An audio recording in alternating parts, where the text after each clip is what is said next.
kembali ke tanah air tahun 91 setelah 6 tahun belajar di sana, saya cuma mengingat gitu ya, mengingat-ingat pengalaman aja.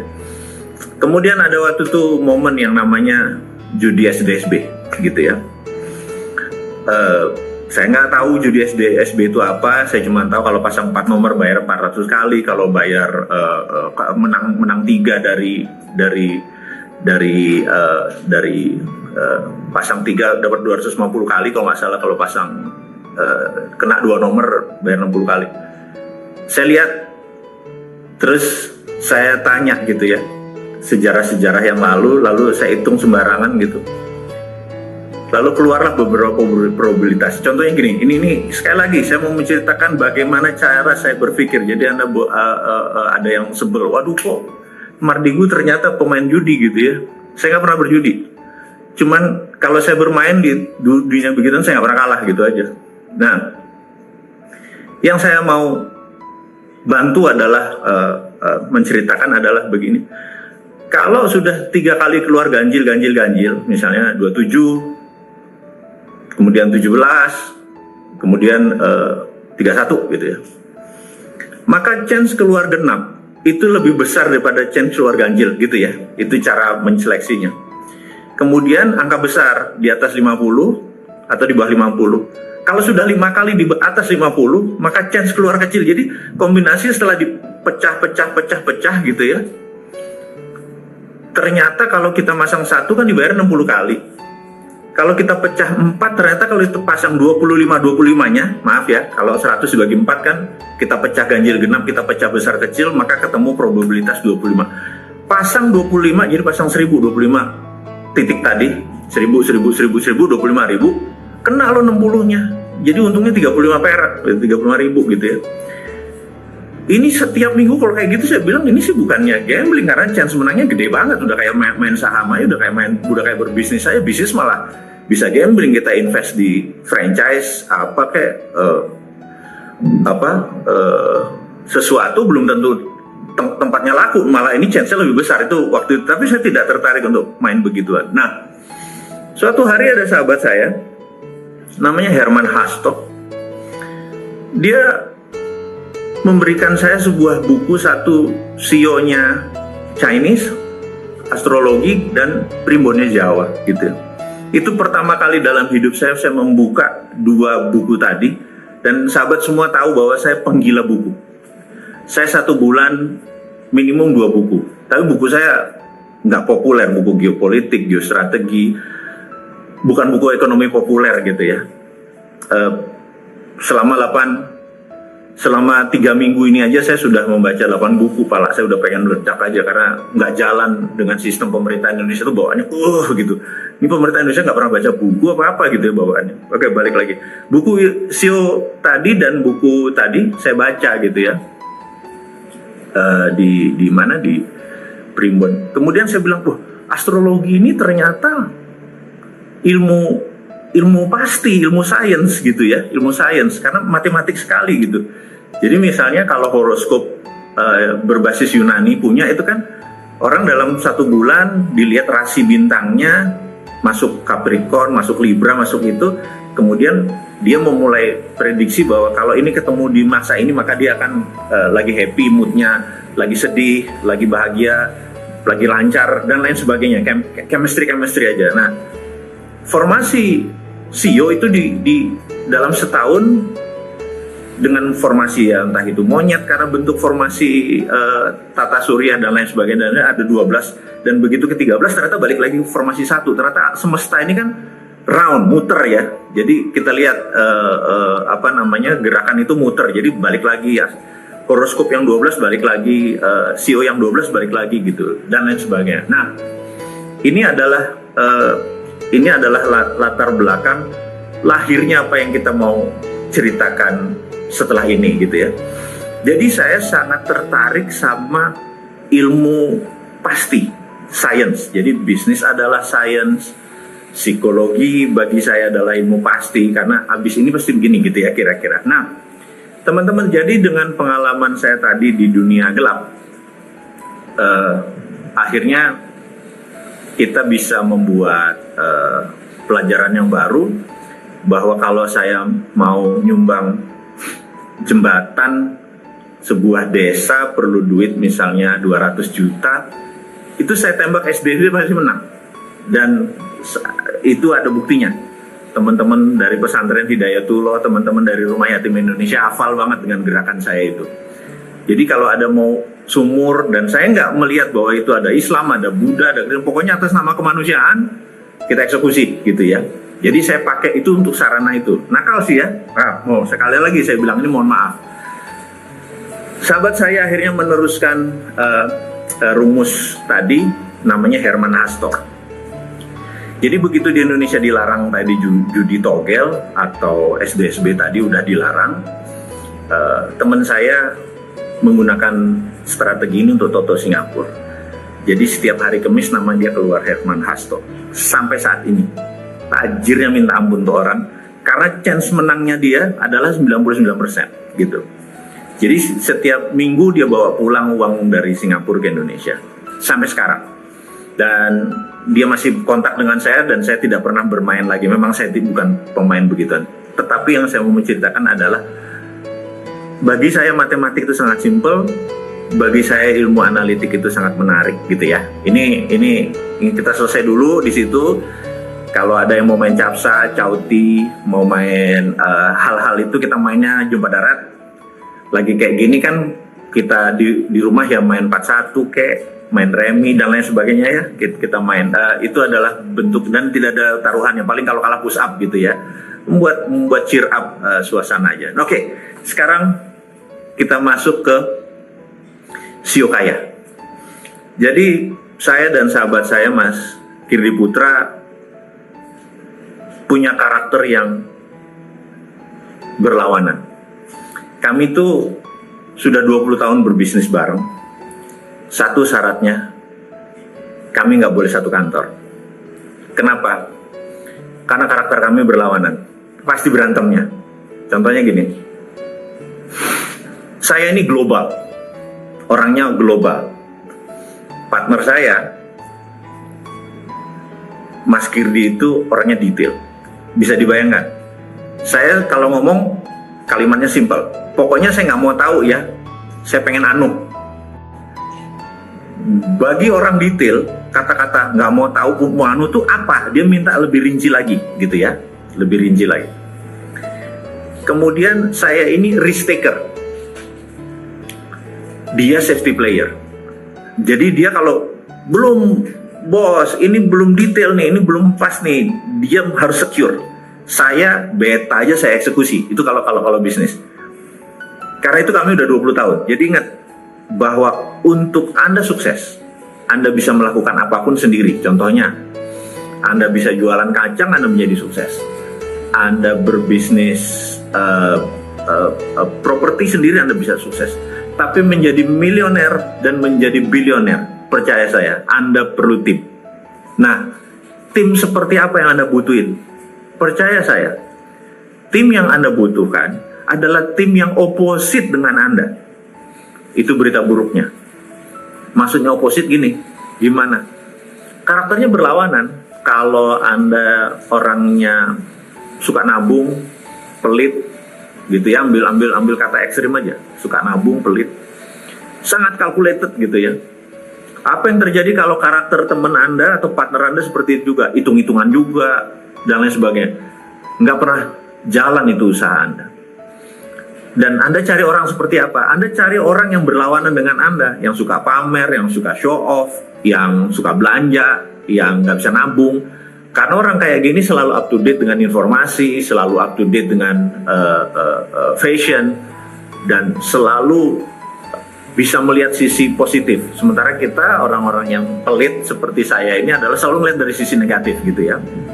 Nanti kalau hujan gimana? Nanti kalau banjir gimana? Nanti kalau coronavirus 70.000 gimana? Ngerti nggak? Itu sifat alami saya. Ada sifat seperti sekarang yang pemimpin sekarang nggak kok. Corona itu nggak mematikan, cuma 2% gitu ya. Jadi kalau kena 100 orang cuma 2 orang gitu kan, gitu. Walaupun kalau orang seperti saya bilang, gimana kalau nanti 100.000, 2% itu kan 2.000 kan banyak. rumah sakit aja nggak cukup dan lain sebagainya. Oh, nggak bakal ke sana, itu yang positif gitu. Kebetulan yang positif ini adalah pejabat negara gitu ya. Bisa dibayangin kalau yang positif, yang negatif seperti saya, bawaannya kan pengen perang sama Cina, pengen perang sama Amerika, bener nggak? Pengen mendirikan kedaulatan sendiri gitu. Mana mau saya bergabung sama Cina atau Amerika gitu ya. Ini contoh aja, karena sifatnya adalah safety, sifatnya adalah pelit tadi gitu ya. Ngapain harta gue dikasih ke Amerika gitu ya? Ngapain bangun jalan tol pakai duitnya Cina? Itu contoh-contoh saja gitu ya. Jadi sekali lagi, bukan apa-apa. Pada saat orang seperti saya, si Sontoloyo ini jadi, negara ini pasti gemeteran karena bawaannya pengen perang aja sama negara-negara penjajah itu gitu ya. Orang kayak saya ini kayak Soekarno lah kira-kira, bawaannya pengen meledak-meledak gitu ya. Jawa Timurannya keluar, anco-ancoin orang gitu ya, anco-ancoin negara lain gitu. Pasti gayanya orator yang nembak-nembak Trump lah, kalau nanti penggantinya siapa juga serang juga gitu. Oke, itu hanya sebagai contoh. Nah, jadi kita kembali ke Sio Kaya. Untuk sukses Anda bisa melakukan apapun, tapi untuk jadi milioner atau bilioner Anda perlu partner. Dan partner ini karakternya harus berlawanan dengan Anda, karena siapa yang garuk punggung Anda adalah orang partner Anda. Jadi teamwork. Jadi talent, bakat Anda, win the game. But championship need a teamwork. Jadi teamwork, win championship. Sekali lagi, yang kita mau ceritakan hari ini adalah kedua-duanya. Bagaimana menemukan talent kita dan bagaimana kita mencari partner gitu ya. Nah, Sio Kaya ini akhirnya adalah dapat dua hal yang saya pelajari. Satu dari CEO-nya Primbon Jawa tadi. Yang pertama adalah dari Carl Gustav Jung.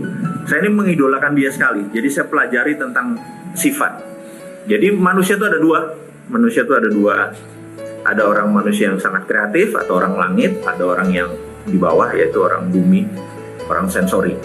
Orang sensori. Jadi dari kalau Anda berbisnis internet, berbisnis digital marketing, Anda cuma bisa menjual ke 75% manusia. Anda tidak bisa menjual ke 25% manusia yang orang sensori. Orang sensori ini dia harus menyentuh dulu. Misalnya dia mau beli kain, spray gitu, dia harus sentuh spraynya. Dia nggak mungkin lewat nggak mungkin lewat internet karena dia nggak bisa pegang, dia nggak bisa nyium baunya. Itu orang sensori. Tapi sisanya mereka bisa membeli lewat internet base. Jadi jangan pikir Anda berbisnis digital bahkan bisa mendapatkan 100% market. Nggak bisa yang sensori. Jadi orang bumi kita sebut orang sensori dan orang langit. Kemudian tadi ada orang yang people person. People person adalah orang yang suka orang. Kemudian ada system person. Orang yang tidak comfort dengan orang lain, dia selected. Kemudian dia mempunyai lebih nyaman sama people system. System person, orang introvert adalah system person, orang extrovert adalah people person. Dan tidak ada orang yang 100% extrovert, tidak ada orang yang 100% introvert. Ini saya harus cepat sekali. Jadi ada yang 70% extrovert, 30% introvert, dan lain sebagainya. Nah, balik ke topiknya.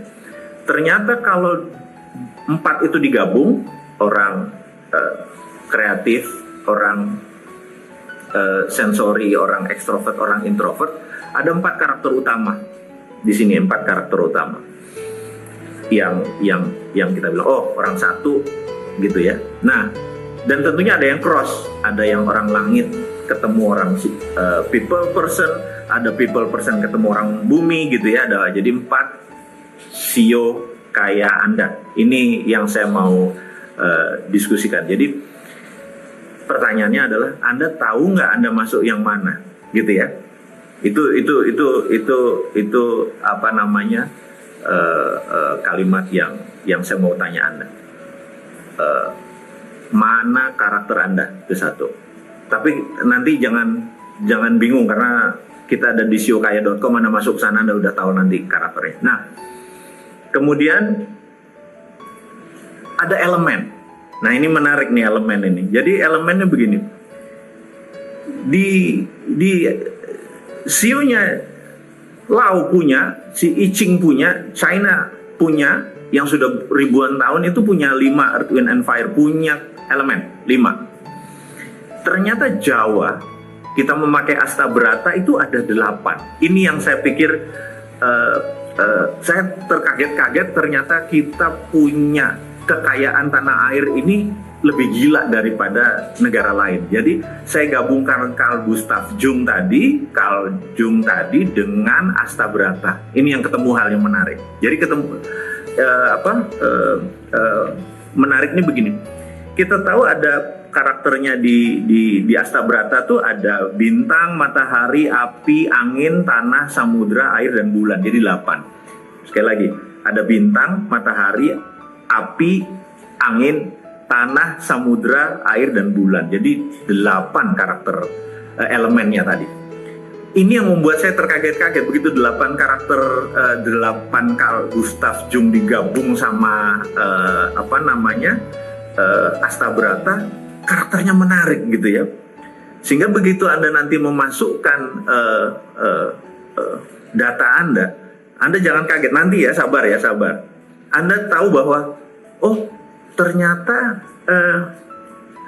saya ini risk taker gitu ya. Saya ini safety player. Bayangin sampai itunya ketangkep tuh. Kemudian ada 3 hal lagi yang menarik. Drivennya Anda, jadi gini, manusia itu ada driven, ada drive yang membuat seseorang itu maju. Ada drivennya by love, seperti misalnya siapa yang love ya, yang paling terkenal, Mother Teresa. Itu drivennya love, gitu. Dia dicederai, dia dilukai, dia tetap memberikan cinta. Kemudian Nelson Mandela, itu drivennya love. Anda tahan dia 28 tahun dalam lockdown dengan penjara yang sangat kejam. Keluar dia tidak membenci satu orang pun yang membuat dia tersakiti. Driven dia love, gitu ya. Jadi kalau orang sudah bisa menaklukkan dirinya, drivennya adalah cinta. Dan ini adalah derajat tertinggi. Ada 2 lagi derajat driven seseorang. Yang satu adalah drivennya by fears atau rasa takut. Biasanya nih seperti saya yang orang Jawa. Karena ajaran saya orang Jawa kebanyakan adalah ojo ngono, ojo orang ke-10 baru itu ini boleh gitu ya. Jadi jangan. Nah, sehingga kalau mau bergerak itu sebenarnya ini boleh nggak ya? Ini boleh nggak ya? Kebanyakan jangannya gitu ya. Jangan sayur ya, bukan. Maksudnya jangan beneran ya. Jadi saya mau mengingatkan bahwa ajaran dari Jawa membuat banyak sekali orang takut membuat keputusan karena banyak jangannya. Ojo gitu. Coba aja. Ya saya mungkin yang dididik seperti itu. Nah, driven kedua adalah anger. Karena keadaan gitu ya. Di bawah tekanan, pressure, dia marah, anger gitu. Nah, yang membuat dunia ini muter adalah orang yang punya driven anger dan fears gitu ya. Jadi Soekarno di penjara, drivennya marah gitu ya, anger gitu ya. Saya drivennya anger. Saya kasih tahu, saya drivennya anger. Apalagi tahun 2017, Anda tahu ya tahun 2017 ada yang namanya Rinso itu kan. Anda tahu semua saya anti BUMN kan? Ya, anti BUMN. Jadi BUMN itu adalah state capitalism. Saya itu pokoknya berbau kapitalisme anti aja. Terus udah tuh bayangin negara itu kan regulator. BUMN itu operator. Begitu BUMN di bawah kementerian, dia regulator, dia operator, Anda bayangin. Terus kemudian sama Rinso yang menteri sebelum ini itu dikonsolidasi lagi kerjasama antar BUMN, itu namanya kartel. Saya ulangi lagi ya, sudah dia operator, dia regulator, terus kerjasama antar BUMN, itu namanya kartel. Gara-gara Sontoloyo Borokokok seperti itu, swasta nggak bisa bergerak karena semua perusahaan dikasih sama BUMN aja gitu ya. Dan tidak ada yang teriak lagi bahwa itu kartel. Negara dikelola kartel tuh udah saya bawaannya, gue pengen mau ngomongnya apa gitu ya. BUMN itu banyak, Temasek ya BUMN, Kasanah di Malaysia ya BUMN, tapi tidak di bawah kementerian. Tidak ada yang bukain pintu selamat pagi Bapak, selamat pagi Ibu. Ini di bawah kementerian, bayangin. Regulator sama operator jadi satu. Jadi saya pikir nggak pas nih. Terus kerjasama antar BUMN. Jadi saya waktu itu tahun 2017 keterlaluan nih, dan tidak ada yang ngomong lagi. Mungkin karena muscle knowledge terhadap bernegaranya memang beda. Nggak ada yang ngomong, saya teriak-teriak sendiri. Jadi saya ini adalah singa tua yang luka turun gunung ya, karena saya pemarah ya, bawaannya meledak-meledak. Tapi saya mau marahnya elegan, pakai video gitu kan, pakai tulisan. Dan saya akan terus sampai 1000 video ke depan. Sekarang masih 250. Tenang sahabat semua, masih ada 750 lagi di kepala saya bisa pindahin. Ini bukan saya tidak bercita-cita menjadi politikus, saya tidak bercita-cita ingin mendapat jabatan politik atau jabatan publik. Saya ini seorang introvert, saya nggak mungkin bisa melayani apalagi menyoto Pak Jokowi gitu ya. Orang ini luar biasa gitu ya. Karakter saya kalau mau Pak Jokowi ya 180 derajat beda, dia ini humble, saya enggak. Saya rada-rada, ya saya sontoloyo gitu ya. Saya ngomong apa adanya, beliau sangat runut gitu ya. Jadi bayangin, yang menang adalah orang yang populer seperti dia. Jadi contohnya ya, Pak Jokowi kalau ketemu 10 orang gitu ya, nggak pakai sepatu. Pak Jokowi adalah orang yang sangat rendah hati. Dia bisa copot sepatunya supaya dia bisa sama dengan 10 rakyat tersebut. Itu saya angkat topi. Karena saya nggak mungkin. Kalau saya ketemu 10 orang tidak pakai sepatu, saya nggak bakal copot sepatu saya. Saya lebih mending 10-10-nya gue beliin sepatu. Lah itu kan beda. Gimana gue bisa jadi presiden? Gak cocok. Gue beliin tuh semua gitu kan. Negara habis duitnya. Gak punya rumah, tak beliin rumah gitu. Bukannya saya juga enggak nih, gue gak punya rumah, gue tinggal di istana negara gitu ya. Gue tinggalin rumah gue. Nggak gitu ya. Sebentar. Kita akan balik lagi. Gue bawa ini. Kenapa ngomong politik lagi sih? Ini kita mau bisnis ini. Mau sugih dengan cara yang benar. Nah, tadi kita tahu bahwa kalau kita tahu karakter kita bahwa kita adalah people person, kita extrovert. Terus kita bilang, wah saya mau digital marketing. Sorry to say, maaf, ngapunten, Anda nggak akan sukses. Karena digital marketing cocok hanya bagi mereka yang introvert, gitu aja. Digital marketing bukan untuk extrovert. Bukan Anda tidak sukses, tingkat kesuksesan Anda rendah, gitu aja. Nah, jadi sekali lagi sahabat semua, SEO Kaya adalah tempat Anda menemukan karakter sukses Anda, horoskop sukses Anda, gitu ya. Nanti ini gratis, tenang aja. SEO Anda pencet ke seokaya.com, kemudian Anda masukkan 12 pertanyaan, kuesioner, tidak lebih 5 menit, pakai hati tentunya. Kalau perlu lebih dari 2 hati, hati-hati. Biar sedikit romantis sedikit. Lalu kita isi formulir tersebut. Nanti Anda akan ketemu 3 karakter. Dan itu bukan karakter utama Anda. Jadi satunya karakter utama Anda, 2 adalah wingsnya. Jadi ini belum detail. Ini hanya membuat Anda jadi kenal. Kemudian kalau karakter Anda adalah A gitu ya, saya kasih contoh, atau B gitu ya. Apa sih? Anda cek di Narapati, di Instagram Narapati-ID, Narapati-ID. Di situ ada 8 karakter yang, oh saya tuh ini gitu ya. Strength-nya saya di sini, weakness-nya saya di sini gitu ya. Nah, kalau Anda mau tahu lebih dalam lagi mengenai misalnya job saya ini match nggak, atau profesi saya ini match nggak dengan saya gitu ya. Nah itu pertanyaan lebih dalam lagi. Terus atau saya mau bisnis apa yang match dengan SEO Kaya saya gitu ya. Ini lebih dalam lagi. Sekali lagi itu pelan-pelan nanti akan sampai sana. Nah, atau suatu hari Anda punya tim, misalnya punya tim ya, punya tim. Tim ini ada 8 orang. Anda mau melakukan mutasi. Mana yang akan saya naikkan? Mana akan saya pakai ini? Anda cek satu-satu SEO-nya dia, nanti kita tahu ada belt-nya. Jadi gini, manusia itu ada sabuk putih, sabuk hijau, sabuk hitam gitu ya. Kalau putih Anda baru mulai, kalau hijau Anda berpengalaman 2-3 tahun, kalau hitam Anda berpengalaman lebih dari 7 tahun. Jadi yang sabuk hitam adalah orang yang sudah memenuhi the rule of 10,000 hours. Jadi sekedar ingat, rule of 10,000 hours adalah untuk mereka yang black belt. Oke, rule of 10,000 hours itu apa gitu? Anda kalau mengerjakan hal yang sama selama 10.000 jam, Anda baru disebut black belt person. Jadi misalnya Anda main gitar setiap hari 8 jam. Selama berapa? Kalau dikalikan ini, selama 1.000 hari ke depan, itu udah 8.000 gitu ya. Selama mungkin 2.000 hari ke depan, Anda hitung sendiri itu, 8 tahun gitu ya, 7 tahun sih angkanya. Itu Anda baru disebut maestro gitar gitu. Anda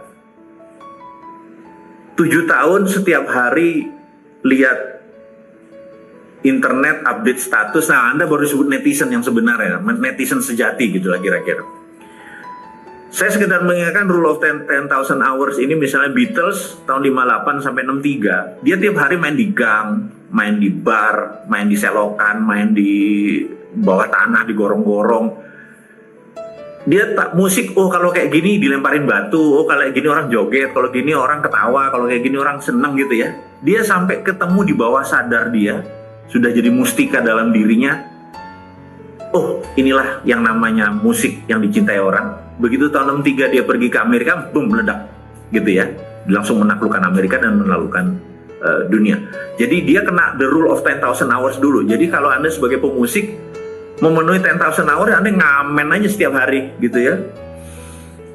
Mungkin kalau baru 2-3 tahun Anda nyanyi ya masih sabuk hijau gitu ya. Nah, nanti Anda bisa tahu, oh CEO saya ini ternyata tim saya yang ini sabuk hijau, yang ini sabuk hijau, yang ini sabuk putih, yang ini sabuk hitam. Begitu diubah, oh oke. Tim saya tuh yang nilai paling tinggi adalah kalau ini yang paling atasan, kalau ini dipakai gitu dan lain sebagainya. Itu nanti namanya CEO strength. Jadi sekali lagi, tadi kita tentang CEO kaya untuk mengetahui karakter utama Anda, kemudian tahu tim Anda, dan terakhir adalah CEO strength gitu. Tapi sekali lagi itu sabar ya.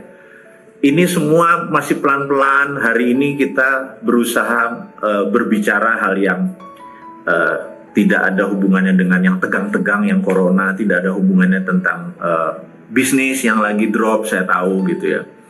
Tapi kita berbicara sesuatu yang sangat ringan. Jadi tentang latar belakang pentingnya dan fanatiknya saya di dalam menggunakan rumus sukses ini. Saya sangat fanatik dengan ilmu saya sendiri. Dan setelah 4 tahun saya urek, akhirnya ketemu formasi, yaitulah yang di .com ini, yang siokaya.com ini adalah ilmu benar-benar dari langit. Saya dan Mas Kirwi mentumpahkan ilmunya di situ, benar-benar asli produk Indonesia, gabungan antara Carl Gustav Jung dengan Asta Berata, dan Anda bisa terkaget-kaget dengan apa yang terjadi pada diri Anda setelah memahami strength-nya Anda. Dan partner sekarang, saya mau ini di closing-nya kita, di ujungnya kita. Jadi nanti ada rumus 1, 2, 3. Sekali lagi, untuk sukses Anda harus memahami rumus 1, 2, 3. Rumus 1, 2, 3 itu dalam organisasi Anda harus ada orang langit, harus ada orang manajemen di tengah, dan harus ada orang bumi. Itu syaratnya, gitu ya. Itu syaratnya. Tapi itu di sesi nanti.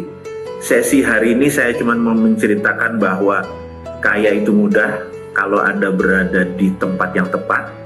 Pertanyaannya adalah, Anda itu sudah di tempat yang tepat belum? Gitu ya. Tempat yang tepat itu apa? Anda udah kenal belum karakter Anda? Gitu. Apakah Anda people person? Apakah Anda seorang kreatif? Nah, nanti Anda begitu orang kreatif, orang langitan, Anda tahu. Anda punya masalah seperti saya. Saya ini orang kreatif dan orang sistem. Jadi posisi saya di kiri atas gitu ya. Nanti Anda bisa tahu apa itu kiri atas. Saya bawaannya pengennya mencipta terus gitu. Dan ini masalahnya. Kenikmatan saya adalah di dalam mencipta. Jadi pengennya buat sesuatu yang baru, buat sesuatu yang baru. Jadi contoh misalnya kayak gini. Bagaimana bisa menyelesaikan masalah ekonomi di Indonesia? Ini sekali lagi lompat sedikit ke politik supaya paham, karena otak saya pengennya mencipta aja. Ada sahabat saya, namanya Jackson. ini sekali lagi ya, nih di ujung ya, jangan panjang-panjang ya. Udah menyita waktu sahabat semua. Di hari Minggu harusnya Anda olahraga atau apapun, tapi harus mendengarkan saya, jadi terhormat sekali saya. Saya mau menceritakan sedikit mengenai sahabat saya namanya Jackson. Jackson ini lahir di Malaysia dan dia sangat ingin bekerja dia pengen ke Cina. Tapi waktu dulu Malaysia itu tidak punya hubungan diplomatik dengan Cina, jadi dia nggak bisa ke Cina. Ketika dia umur 18 tahun, dia merantau ke Singapura dan menjadi warga negara Singapura 4 tahun kemudian, jadi umur 22. Umur 24 akhirnya dia berangkat ke Cina, karena Singapura dengan Cina punya hubungan diplomatik. Itu adalah tahun 88 gitu. Tahun 89 terjadi sebuah movement di Cina yang namanya Tiananmen. Waktu itu Deng Xiaoping yang menjadi pemimpin tertinggi PKC, Partai Komunis Cina. Si Jackson ini dapat windfall. Kita tahu ya, nanti teman-teman baca bukunya, judulnya New Tiananmen Papers. Menarik sekali buku tersebut, karena tagline di bawahnya adalah a secret meeting that changed China. Jadi sebuah meeting rahasia yang merubah Cina, gitu. Intinya kita tahu bahwa seluruh petinggi Politbiro adalah muridnya Michael Hudson. Michael Hudson mengajar lama di Peking University. Dan Michael Hudson adalah guru besar MMT, guru besar Modern Monetary Theory. Jadi tahun 89 Cina memutuskan tidak join IMF, tidak join World Bank, tapi menggunakan printing money berbasis MMT. Yang menarik dari ceritanya Jackson adalah di tahun 90-91 itu Cina bagaimana cara mengeluarkan printing money-nya, bagaimana uang ini bisa beredar ke masyarakat supaya masyarakat dapat untung gitu ya. Yang dilakukan adalah kalau Anda punya tanah, tanah ini kalau Anda punya tanah ini untuk industri, maka kalau Anda di appraise, dinilai-nilainya 1 miliar misalnya, Anda punya tanah nilainya 1 miliar, maka sama bank di Cina dikeluarinnya 1,5 miliar, gitu ya. Saya ulangi, kalau di Indonesia rumah properti Anda nilainya 1 miliar, uangnya cuma 70%, benar nggak? Kalau di Cina waktu itu keluarnya 1,5 kali, gitu ya. Sehingga ekonomi Cina tumbuh dengan cepat. Pertanyaan, rugi nggak pemerintah Cina? Bayangin, Anda punya tanah 1 miliar, dikeluarkan duit 1,5 miliar. Dan 1,5 miliar tadi dibikin pabrik, gitu ya, di atas tanah tersebut kan nilainya di 2,5, 1,5 tambah 1 kan nilainya jadi 2,5. Yang dipinjemin kan cuma 1,5, jadi masih untung, gitu, negaranya masih untung. Itulah yang menstimulus Cina sampai kencengnya minta ampun itu sampai sekarang, gitu ya, dari tahun 90-91 itu konsepnya sekarang. Jadi kalau minjem uang di Cina keluarnya bukannya 70% tapi 150%. Nah, karena itu saya punya usul sebenarnya, pada saat ekonomi lagi susah, kayak saya kan pendukung UKM garis keras gitu ya, udah Sontoloyo garis lucu, tapi UKM-nya garis keras gitu ya. Saya usulkan untuk menolong ini adalah udah print aja duit, gambarnya Jokowi sama Ma'ruf, ini kan otak saya kreatif nih, gambarnya Jokowi Ma'ruf, karena nanti masa jabatannya di berakhir 4 tahun, pokoknya 4 tahun lagi duit itu nggak berlaku aja. Sehingga keluarnya kan sekarang aja, begitu nggak berlaku Anda tukar sebelum tutup, Anda tukar habis-habisan. Misalnya Anda punya mobil, kalau mobil atau benda bergerak harganya 100 juta, keluarnya 100 juta. Kalau motor 10 juta ya 10 juta. Kalau punya tanah dan rumah misalnya harganya 500 juta, keluarnya 1 miliar gitu. Syaratnya Anda punya industri yang dibangun. Jadi bukan untuk trading ya, sekali untuk industri yang dibangun dan tidak boleh impor. Nah, itu kan ekonomi langsung tumbuh dalam waktu yang sangat cepat gitu ya. Saya bilang, kok pemerintah nggak mau? Itu yang membuat saya kadang-kadang Jawa Timuran saya keluar, anco-ancoin orang. Karena di kepala saya sesederhana itu. Kalau ditanya nggak mungkin, itu apanya yang nggak mungkin? Jadi saya malah nggak bisa terima, otak lu isinya apa sih gitu. Lu NKRI nggak sih gitu, yang selalu saya tantang gitu ya.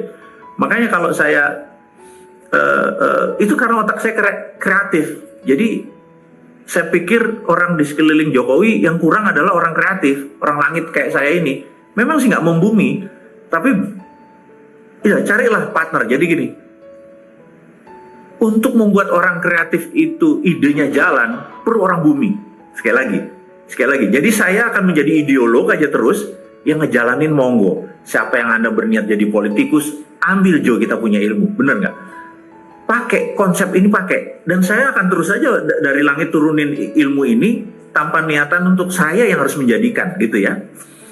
Atau gini deh contohnya, ini mungkin di ujung diskusi kita santai. Ini kalau saya jadi presiden, mungkin presidennya cuma 2 hari aja, nggak perlu lama-lama. Habis itu mungkin saya ditembak mati, mungkin sama DPR apa yang sakit hati, nggak apa-apa juga. Bayangin, udah matinya Syahid, pakai 21 gun salute. Anda tahu kalau upacara militer yang paling dibanggakan sama orang dalam upacara militer adalah penembakan 21 kali der itu 21 gun salute namanya. 21 tembakan hormat itu. Jadi Anda bayangin, Anda udah matinya Syahid, didoain banyak orang, upacara militer, apa nggak keren? Cucu cicit lu bakal cerita terus, walaupun cuma 2 hari jadi presiden. Nomor 1 ya, Perpres, udah nggak usah pakai DPR, putusan presiden, Perpu. Mulai sekarang kalau orang kirim duit ke luar negeri, penjara 10 tahun, namanya flight capital. Keluar negeri boleh beli beras, beli mobil, beli apa boleh, tapi bawa lagi ke Indonesia, jangan beli tanah tapi tanahnya di Singapura, itu nggak boleh. Terus yang kedua, mulai jam 24.00 bunga deposito 0%. Anda bisa bayangin, Anda punya duit 1 triliun, setiap bulan apa setiap tahun Anda dapat duit 50 miliar nggak kerja, toto jadi 0, pecah palakmu, bener nggak? Dan itu ada 5.300 triliun duit di bank. Kalau bunganya 0, separuh aja keluar, ekonomi Indonesia muter dalam 1 hari, bener nggak? Habis itu yang sakit hati nembak Mardigu, jeder gitu ya. Ya wes, mati Syahid kita, selesai. Presiden tuh nggak usah sampai 5 tahun, 2 kali jabatan 10 tahun, suwen. Mau nolong tuh 2 hari, cukup gitu ya.